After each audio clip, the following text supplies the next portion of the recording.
Bismillahirrahmanirrahim.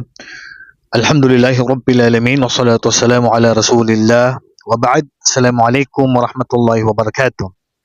Ngayon ay bibigyan natin ng linaw ang kaugnay po sa katanungan ng ilan sa mga kapatiran kung pwede ba daw magbigay ng lecture o muhadara bago daw isagawa ang khutbah ng Salatul Jum'ah.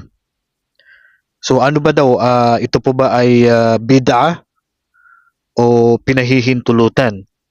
So ito po yung nakarating sa akin na usap-usapan na rin po sa social media. Mayroong kasing hadith na naisalaysay ni Amr bin Shu'aib radiyallahu anhu na banggit niya sa hadith na ang propeta sallallahu alaihi wasallam naha anit tahalluqi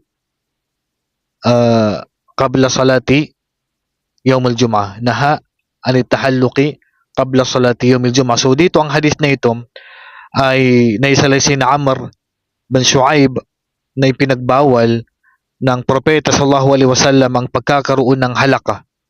Pagkakaroon ng halaka. Naha anit tahalluqi qabla salati yawmal jum'ah. So dito ang hadis na ito hindi rin po napagkasunduan ng mga ulama. Yung hadis na ito kung malakas ba o mahina. Sa pangkalahatan, pinakamataas na antas ng hadis na ito ay hasan, hindi naman siya umabot ng sahih. So ngayon, nagkaroon dito ng opinion ng mga ulama. Ang karamihan sa ulama, sabi nila, ang pagbibigay ng lecture before Jum'ah, pangkalahatan, which is nagkaroon ng halaka, kasi ang halaka dito, yung tahalluk is circle, ay makro. So para sa karamihan sa ulama, ito ay makro. May nagpahintulot din sa mga ulama.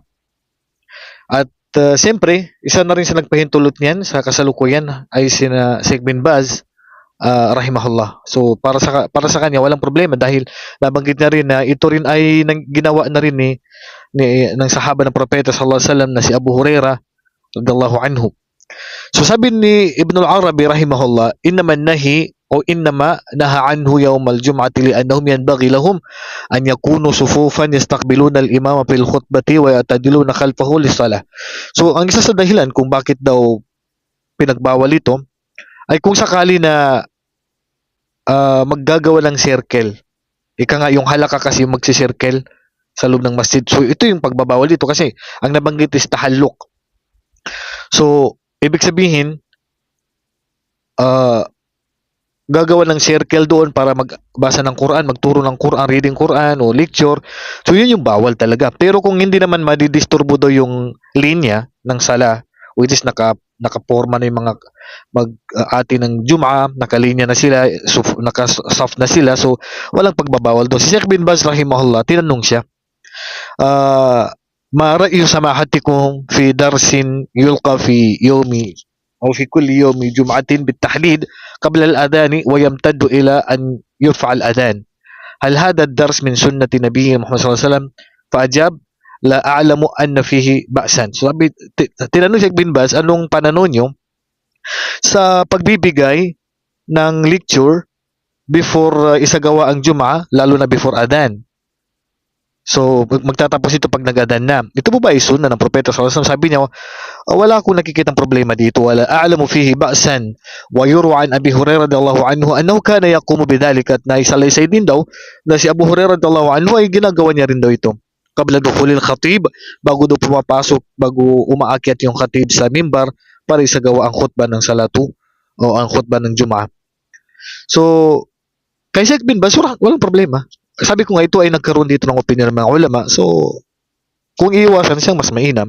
Pero ang sino mang magli-lecture before adhan, final adhan ng Jum'ah, bago umakyat yung khatib, magkukutba sa Jum'ah, ay walang problema ayon sa pananaw ng ilan sa mga ulama. So ito po ay isang usapin na hindi po napagkasunduan ng mga ulama. Ang mahalaga po, hindi po madisturbo po yung mga linya ng mga dumalo dyan para makinig ng khutbah. Opo. So yun lang, wag naman dalasan, mas mainam wag na lang dalasan para makaiwas na lang sa nagsabi na makruh, hindi kaaya-aya yung gawain na ito.